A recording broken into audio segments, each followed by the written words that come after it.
विद्यार्थी मित्रांनो, मागील भागामध्ये आपण एन्व्हायरमेंटल कॉन्झर्वेशन ॲक्ट 1986 आणि त्यानंतर वाईल्ड लाईफ प्रोटेक्शन ॲक्ट 1972 याबद्दल माहिती घेतली होती. आता आज या भागामध्ये आपण एन्व्हायरमेंटल मॅनेजमेंट या चॅप्टरमध्ये जी माहिती पाहणार आहोत ती माहिती एका लहान माणसाच्या मोठ्या गोष्टीपासून करणार आहोत. एक लहान माणसाची मोठी गोष्ट म्हणजे the big story of a small man यापासून आपण ही माहिती सुरुवात करणार आहोत. हा व्यक्ती जो इथे चित्रामध्ये दिसत आहे या व्यक्तीचं नाव आहे जादव मोलाई पयांग. 1963 मध्ये या व्यक्तीचा आसाममध्ये जन्म झालेला आहे आणि हा व्यक्ती वयाच्या 16व्या वर्षापासून फॉरेस्ट वर्कर म्हणून कार्यरत आहे. जादव मोलाई पयांग, जादव मोलाई पयांग is working as a forest worker since the age of 16 years. हा जो व्यक्ती आहे हा व्यक्ती 16व्या वर्षापासून फॉरेस्ट वर्कर म्हणून कार्य करत आहे. He single-handedly planted thousands of trees. या एकट्या व्यक्तीने हजारो झाडं लावलेली आहेत ऑन द बॅरन लँड. म्हणजे ओसाड जमिनीवर या व्यक्तीने हजारो झाडं लावलेली आहेत and he converted that land into a forest. आणि त्याने हे जी जमीन आहे ही जमीन फॉरेस्टमध्ये कन्व्हर्ट केलेली आहे. This forest it spread over 1360 acres. हे जे जंगल आहे हे जंगल 1360 एकरमध्ये पसरलेलं आहे. किती? 1360 एकरमध्ये पसरलेलं. एकट्या व्यक्तीनं एवढं मोठं जंगल निर्माण केलेलं आहे. एक साधारण व्यक्ती फॉरेस्ट वर्कर आणि ज्याने 1360 एकरचं फार मोठं जंगल निर्माण केलेलं आहे. म्हणून आपण या व्यक्तीच्या या माहितीला जे नाव दिलेलं आहे ते दिलेलं आहे big story of a small man. या व्यक्तीने तयार केलेले हे जंगल आसाममधील जोरहाट या डिस्ट्रिक्टमध्ये कोकिलामुख इथं आहे आणि या जंगलाला नाव दिलेलं आहे मोलाई जंगल. त्या व्यक्तीच्या नावावरच या जंगलचं नाव ठेवलेलं आहे. आणि या असाधारण कामासाठी या जादव मोलाई पयांग यांना पद्मश्री हा प्रेस्टिजियस अवॉर्ड जो काही आहे आपल्या इंडियन गव्हर्नमेंटचा तो या व्यक्तीला दिलेला आहे. He has been awarded means the Jadav Molai Payang, he has been awarded with prestigious Padma Shri award by the government of India for this unparalleled work. असामान्य असं हे कार्य जे आहे याच्यासाठी जादव मोलाई पयांग यांना पद्मश्री हा अवॉर्ड मिळालेला आहे हे आपल्याला लक्षात येतं. Many people come together to destroy the forest. असंख्य लोक एकत्र येऊन एखादं जंगल नष्ट करतात.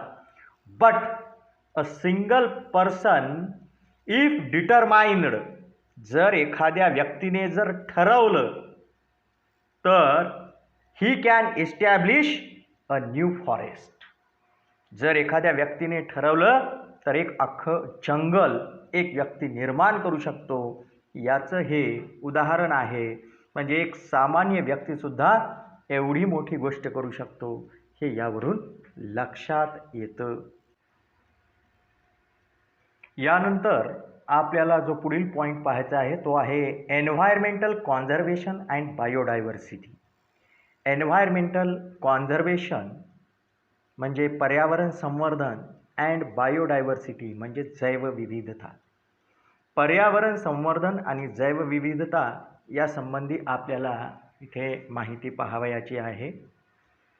पहा, पर्यावरणाचे जे पोल्युशन होतं, पर्यावरणाचं जे पोल्युशन होतं याचा मुख्यतः लिव्हिंग ऑर्गॅनिझमवर हार्मफुल इफेक्ट आपल्याला दिसून येतो. Harmful effect of the environmental pollution mostly occurs on the living organisms. पर्यावरण प्रदूषणाचे सजीवावर घातक परिणाम दिसून येतात. आपलं जे हे जग आहे, सजीव सृष्टी जी आहे, it is consisted of various plants and animals.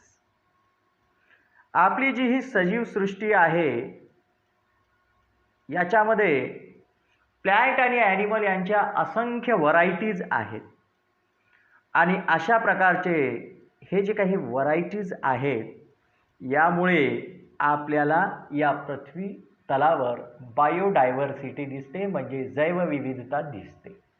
But we are not able to see some specific animals about which we had heard or listened from our earlier generations. आपल्या पूर्वीच्या जनरेशन्सकडून आपण काही विशिष्ट प्राण्यांबद्दल जी माहिती ऐकलेली आहे त्या प्रकारचे प्राणी आज आपण पाहू शकत नाहीत. We are not able to see them.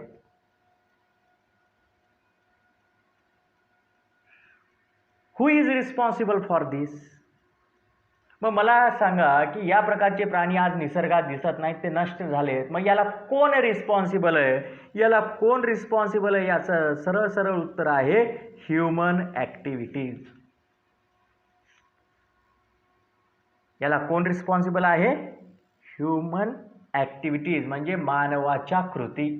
Human ॲक्टिव्हिटीजमुळे environmental pollution होतं आणि त्याचा हार्मफुल इफेक्ट हा लिव्हिंग ऑर्गॅनिझम्सवर होतो आणि त्याच्यामुळे बायोडायव्हर्सिटी धोक्यात येते.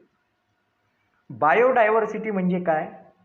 तर richness of the living organisms in nature. निसर्गामध्ये जे सजीव आहेत त्यांची समृद्धता. आता ही समृद्धता निसर्गामध्ये सजीवांची जी काही आहे ती कशामुळे आहे? Due to the presence of varieties of organisms. आपल्या या निसर्गामध्ये सजीवांचे कितीतरी प्रकार आहेत. प्रत्येक सजीवाच्या प्रकाराला आपण स्पेसीज असं म्हणतो. म्हणजे due to the presence of varieties of species of the organisms we can see the richness of living organisms in nature. बरं, फक्त विविध प्रकारचे सजीव म्हणजे सजीवांमध्ये विविधता आहे यावरच फक्त बायोडायव्हर्सिटी डिपेंड नाही आहे, तर एन्व्हायरमेंटमध्ये ज्या वेगवेगळ्या प्रकारच्या इकोसिस्टीम्स आहेत,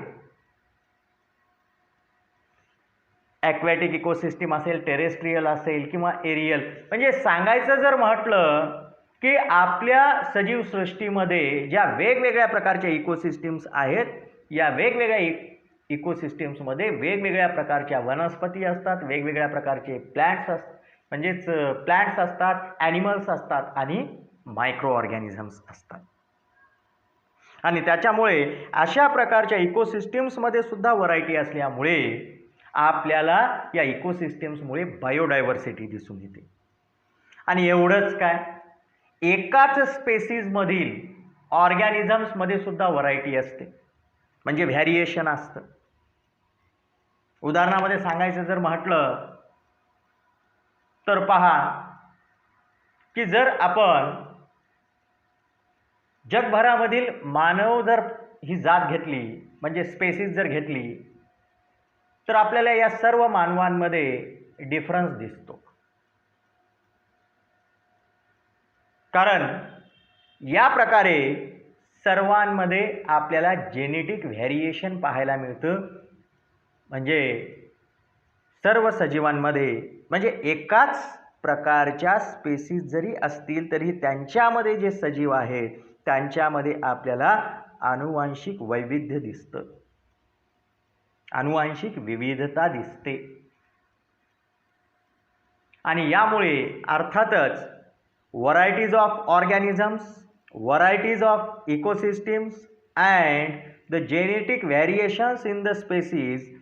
Due to this we can see the richness of living thing in the nature and this is called as biodiversity. पर्यावरणामध्ये जी आपल्याला बायोडायव्हर्सिटी दिसून येते, या निसर्गामध्ये जी आपल्याला बायोडायव्हर्सिटी दिसून येते, ही बायोडायव्हर्सिटी आपल्याला 3 पातळ्यावर दिसते. Biodiversity, it occurs at 3 different levels. या ज्या 3 विविध पातळ्या आहेत त्याच्यामधील पहिली पातळी जर बायोडायव्हर्सिटीची सांगायची म्हटलं तर ती आहे अर्थातच genetic diversity. Diversity among the organisms of same species is called genetic diversity. आनुवांशिक विविधता म्हणजे काय हो? जेनेटिक डायव्हर्सिटी म्हणजे पहा, एका स्पेसीजमध्ये, सेम स्पेसीजमध्ये जे ऑर्गॅनिझम असतात त्यांच्यामध्ये सुद्धा आपल्याला विविधता दिसून येते, डायव्हर्सिटी दिसून येते. साधं उदाहरण सांगायचं म्हटलं तर जगभरातले सगळे जर डॉग्स आपण पाहिले, कुत्री जर आपण पाहिली तर आपल्याला त्यांचे विविध प्रकारचे जाती पाहायला मिळतात. आपली लोकल कुत्रे वेगळी असतात, काही जर्मन शेफर्ड असतात, काही आणखीन इतर काही नावांची असतात. म्हणजे सरळच आहे की स्पेसीज एकच आहे, डॉग, पण त्यांच्यामध्ये सुद्धा जे वेगवेगळ्या प्रकारच्या देशातून आलेले कुत्रे आहेत त्या सगळ्यांची व्हरायटी सुद्धा वेगवेगळी आहे, डायव्हर्सिटी आहे त्यांच्यामध्ये. कारण त्यांच्यामध्ये जेनेटिक डायव्हर्सिटी आहे, आनुवांशिक विविधता आहे. तसंच each human being is different from other. प्रत्येक माणूस हा दुसऱ्या माणसापेक्षा भिन्न आहे दिसायला.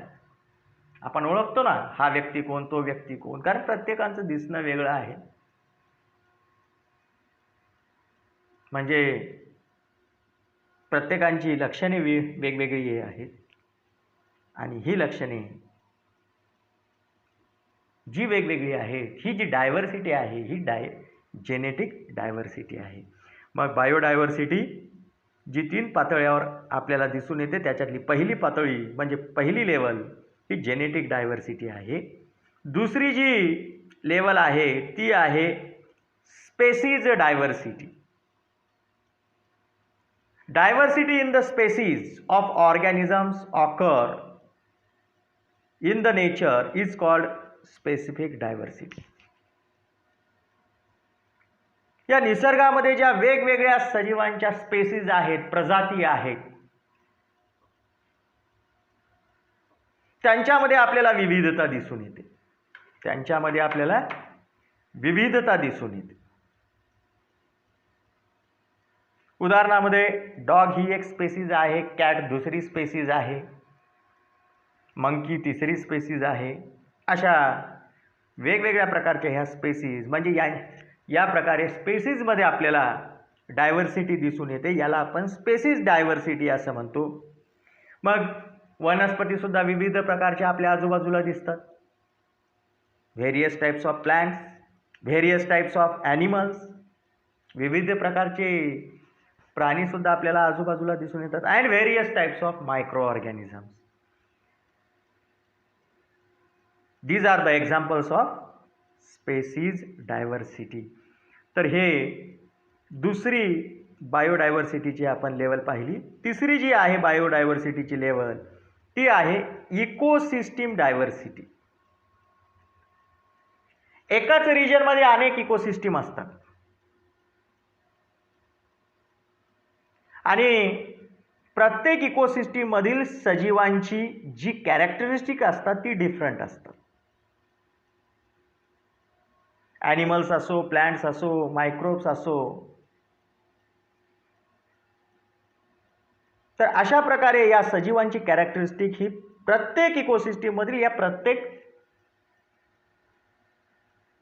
ऑर्गॅनिझमची, लिव्हिंग ऑर्गॅनिझमची कॅरेक्टरिस्टिक वेगळी असतात. बरं, फक्त ऑर्गॅनिझमच नाही, जे तिथले अबायोटिक फॅक्टर आहेत ते सुद्धा डिफरंट असतात.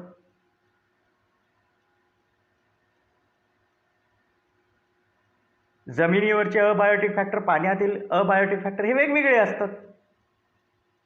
निर्जीव घटक म्हणजे आपल्याला काय लक्षात येतं की वेगवेगळ्या प्रकारच्या असंख्य ज्या काही इकोसिस्टीम आहेत त्याच्यातील प्रत्येक इकोसिस्टीम मधील जे प्राणी म्हणजे जे सजीव आहेत आणि जे निर्जीव आहेत, म्हणजे सजीव घटक आणि निर्जीव घटक म्हणजे बायोटिक फॅक्टर आणि अबायोटिक फॅक्टर, हे इकोसिस्टम प्रत्येक इकोसिस्टीमनुसार डिफरंट असतात. आणि त्यामुळे अशा प्रकारे आपल्याला इकोसिस्टीम डायव्हर्सिटी सुद्धा सजीवांमध्येही दिसून येते. इकोसिस्टीमनुसार डायव्हर्सिटी ही सजीवांमध्येही दिसून येते. ही झाली बायोडायव्हर्सिटीची तिसरी लेवल. म्हणजे बायोडायव्हर्सिटी जे 3 वेगवेगळ्या पातळ्यांमधून दिसून येते त्या पातळ्या म्हणजे जेनेटिक डायव्हर्सिटी, स्पेसिस डायव्हर्सिटी आणि इकोसिस्टीम डायव्हर्सिटी. इकोसिस्टीमचे पुन्हा 2 प्रकार पडतात, नॅचरल इकोसिस्टीम्स अँड आर्टिफिशियल इकोसिस्टीम्स. यानंतर आपल्याला जी माहिती पाहायची आहे ती आहे सॅक्रेड ग्रूव्ज बद्दल, ज्याला मराठीमध्ये देवराई असं म्हणतात. देवाच्या नावानं राखलेलं व पवित्र समजलं जाणारं जे वन असतं त्याला देवराई असं म्हणतात. तर पहा, the forest conserved in the name of God by local people and consider to be sacred is called sacred grove. काय म्हटलं की जे जंगल देवाच्या नावाने स्थानिक लोकांकडून राखल्या जातं आणि ज्याला पवित्र समजल्या जातं अशा त्या वनाला सॅक्रेड ग्रूव्ज असं म्हटल्या जातं. हे परंपरेने चालत आलेलं जे जंगल असतं ते सरकारच्या कुठल्याही वन खात्याकडून सांभाळलं जात नाही, तर त्याला समाजाकडूनच सांभाळल्या जातं. एक प्रकारचं ते अभयारण्य आहे. देवाच्या नावानं राखून ठेवलेलं असल्याने या वनाला एक प्रकारचं संरक्षण कवच असतं. आणि अशा प्रकारचे हे जे काही सॅक्रेड ग्रूव्ज आहेत, असे जे हे अभयारण्य आहेत, as such sanctuaries, they are conserved by the society and not by the government forest department. या प्रकारचे हे सँच्युरीज हे समाजाकडूनच कॉन्झर्व केल्या जातात. याच्यामध्ये गव्हर्नमेंटचा कुठलाही सहभाग दिसत नाही. सॅक्रेड ग्रूव्ज ह्या special protection. Sacred groves it has a special protection. अशा या सॅक्रेड ग्रूव्जला विशिष्ट संरक्षण असतं, because it has been conserved by the name of God. कारण हे देवाच्या नावाने संरक्षित असतं. Such clusters of the thick forest, they are mostly present in the western Ghat. पश्चिम घाटामध्ये अशा प्रकारची ही छोटी छोटी वनं असंख्य संख्येनं दिसून येतात. फक्त पश्चिम घाटातच आहेत असं नाही, तर भारताच्या इतर भागामध्ये सुद्धा अशा प्रकारची ही सॅक्रेड ग्रूव्ज दिसतात. In India more than 13,000 sacred groves has been reported. भारतामध्ये 13,000 पेक्षाही जास्त ही अशा प्रकारची सॅक्रेड ग्रूव्ज यांची नोंद झालेली आहे.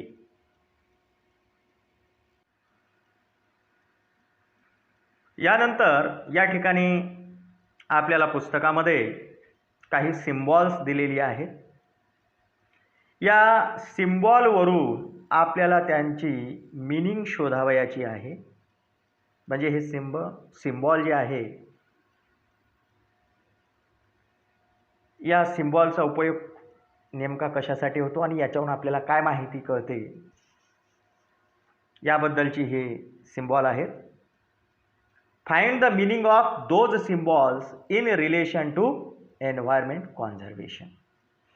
पर्यावरणाच्या संवर्धनासाठी या सिम्बॉलपासून आपल्याला कोणता अर्थ काढता येतो ते इथं पाहायचं. या ठिकाणी पहा, पहिलं जे इथं सिम्बॉल दिलेलं आहे, या सिम्बॉलमध्येच आपल्याला लक्षात येतं की व्यक्ती जो काही कचरा आहे तो कचरा पेटीत टाकत आहे. मग आपल्याला यावरून, या सिम्बॉलवरून काय सांगता येतं? This symbol it tells us to manage the waste properly. हे सिम्बॉल आपल्याला काय सांगतं की जे काही वेस्ट आहे, जे काही टाकाऊ कचरा आहे, it should be managed properly. त्याचं व्यवस्थापन योग्य केलं पाहिजे. If the management is properly, means such type of the waste it is managed properly, then it can become a wealth. जर आपण अशा प्रकारचा हा कचरा जर याचं योग्य व्यवस्थापन केलं तर हा कचरा एक प्रकारची संपत्ती ठरू शकतो. हे या सिम्बॉलवरून आपल्याला लक्षात येतं. यानंतर या ठिकाणी दुसरं जे काही सिम्बॉल दिलेला आहे त्याच्यामध्ये तुम्हाला एक प्लग पिन दिसत आहे. प्लग पिन कशासाठी वापरतात? सर्वांनाच माहीत आहे की ही इलेक्ट्रिसिटीसाठी वापरतात. आणि त्याच्या मागे आपल्याला त्याच्या वायरला जोडलेलं एक लीफ दिसत आहे. म्हणजे आपण अशा प्रकारची इलेक्ट्रिसिटी वापरावयाची की ज्याच्यामुळे पर्यावरणाला कुठल्याही प्रकारची बाधा पोहोचता कामा नये, असं या सिम्बॉलमधून लक्षात येतं. म्हणजेच हे सिम्बॉल आपल्याला काय सांगतं? This symbol tells us that to save the electricity. आपल्याला काय सांगतं हे सिम्बॉल? की इलेक्ट्रिसिटी जी काही आहे ही आपण सेव्ह केली पाहिजे. म्हणजे इलेक्ट्रिसिटीची आपण बचत केली पाहिजे. If we save the electricity we save the natural resources. आपण जेवढी इलेक्ट्रिसिटी बचत करू तेवढंच आपण निसर्गातील जी नैसर्गिक संसाधने आहेत, जी नैसर्गिक संपत्ती आहे तिला आपण सेव्ह करू शकतो. जर आपण कमी इलेक्ट्रिसिटी वापरली तर कमी इलेक्ट्रिसिटी तयार करण्यासाठी कमी नॅचरल रिसोर्सेस वापरावी लागतील. म्हणजे आपण नॅचरल रिसोर्सेस सेव्ह करू शकतो. हे या सिम्बॉलवरून लक्षात येतं. त्यानंतर हे जे इथं तिसरं सिम्बॉल दिलेलं आहे, ग्रीन सायकल दाखवलेली. आता ग्रीन सायकल याचा अर्थ आपल्याला लगेच लक्षात येतो की आपण अशा प्रकारची ग्रीन एनर्जी वापरावयाची की ज्याच्यामुळे आपल्याला फ्युएल सेव्ह करता आली पाहिजे. आता ग्रीन एनर्जी म्हणजे काय? की जी एनर्जी वापरताना निसर्गाला कुठलीही बाधा पोहोचत नाही. मला सांगा, सायकल चालवताना आपण मस्क्युलर एनर्जी वापरतो. म्हणजे अशा प्रकारे आपण ही जी मस्क्युलर एनर्जी वापरतो याच्यामुळे कुठल्याही प्रकारचं पोल्युशन होत नाही.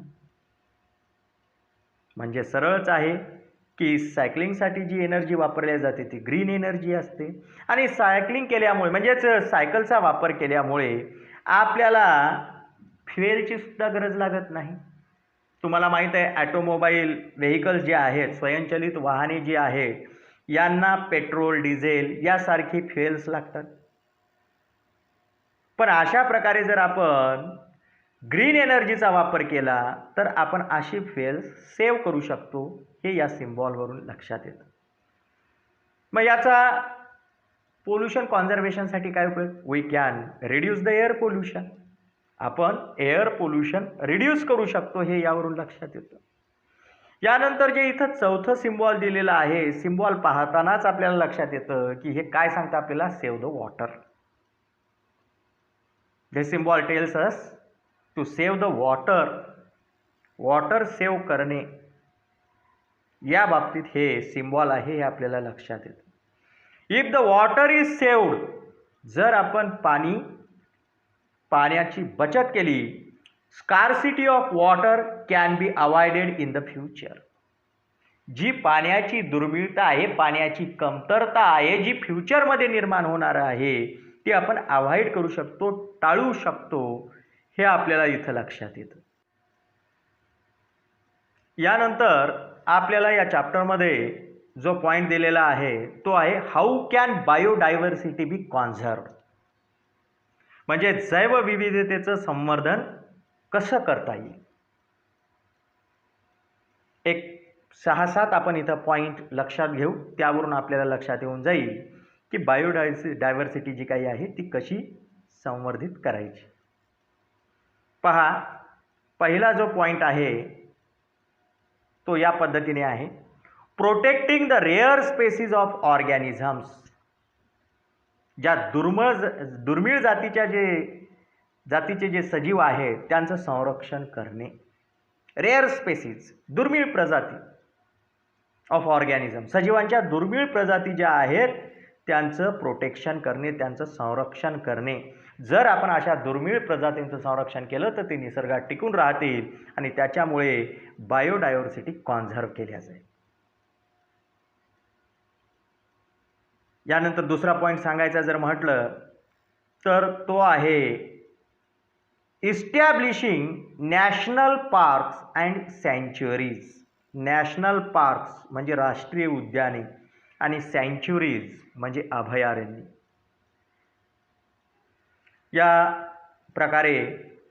अशा प्रकारे नॅशनल पार्क्स आणि सँच्युरीज यांची उभारणी करणे. Establishing national parks and sanctuaries we can conserve the biodiversity. राष्ट्रीय उद्यानांमध्ये आणि अभयारण्यांमध्ये आपण विविध प्रकारच्या सजीवांचं संरक्षण करू शकतो. त्यानंतर declaring some regions as bio reserve. काही रिजन्स म्हणजे काही क्षेत्र हे आपण राखीव जैव विभाग म्हणून घोषित केले पाहिजेत, असे डिक्लेअर केले पाहिजेत. जर आपण अशा पद्धतीने काही रिजन्स हे बायो रिझर्व्स म्हणून जर डिक्लेअर केले तर त्या राखीव जैव विभागामध्ये विविध प्रकारच्या सजीवांचं संरक्षण होतं आणि बायोडायव्हर्सिटी कॉन्झर्व्ह होते. त्यानंतर projects for conservation of special species.